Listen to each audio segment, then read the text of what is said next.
Before we talk about pricing strategies, let's understand what this video is really about. In this video, you'll learn what pricing strategy actually means, why it is necessary for every business, and how prices are decided using real-world logic. We'll break it down in a simple, practical way, so stay with me till the end. Now, first things first, what is price? Price is the amount of money a buyer pays to a seller in exchange for a product or a service. Simple as that. Every business uses a pricing strategy to decide how much they should charge, and this decision is never random. Before setting prices, companies need to understand their market position, their target customers, their competitors, and how customers might react to a price change.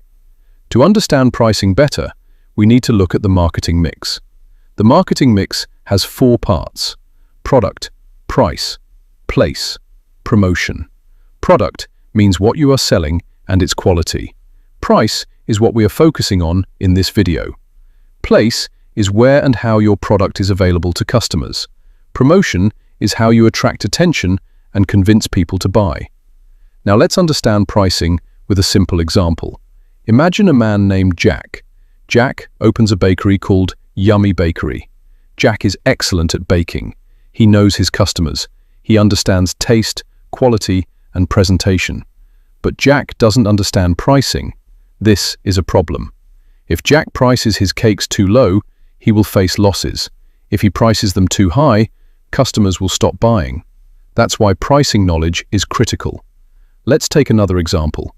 John starts a small coffee and snack stall. He sells coffee and sandwiches. John doesn't know pricing theories, so he struggles to calculate profit. To price his coffee, we first calculate costs: milk, sugar, coffee beans, electricity, and other ingredients. Let's say his cost to make 1 cup of coffee is $5. Add $1 for his effort and service. Now the total cost becomes $6. To run a business, profit is necessary, so the final price is set at $10. Now apply the same logic to sandwiches. Calculate the cost of bread, cheese, vegetables, sauces, and other ingredients. Assume the total cost is $10. Add labor and effort. The final price becomes $15. This price works for both the seller and the customer. But there's one more important rule. Your price should not be much higher than your competitors. If it is, customers will choose someone else. Pricing may sound easy, but in reality, it's complex. There are many small calculations involved. Now let's look at how big companies decide prices. Take the example of biscuits. Companies calculate costs for raw materials, transportation, quality checks, production, labor, machinery, electricity, and packaging. Only after adding all these costs do they decide the final price. Demand also plays a big role. If supply is high and demand is low, prices are reduced to clear stock. If supply is limited and demand is high, prices are increased. That's basic market logic. You've probably noticed prices like 99 or 999 instead of 100 or 1000. This is not random. It's a psychological pricing technique. That 1 unit difference makes the price feel cheaper, even though the change is minimal.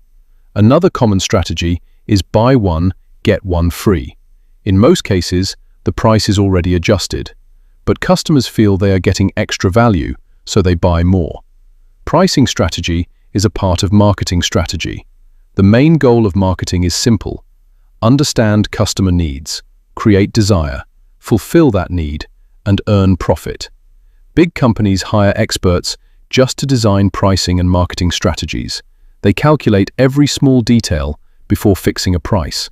That's how businesses survive, grow, and dominate markets. And that's the core idea of pricing strategy. Thanks for listening.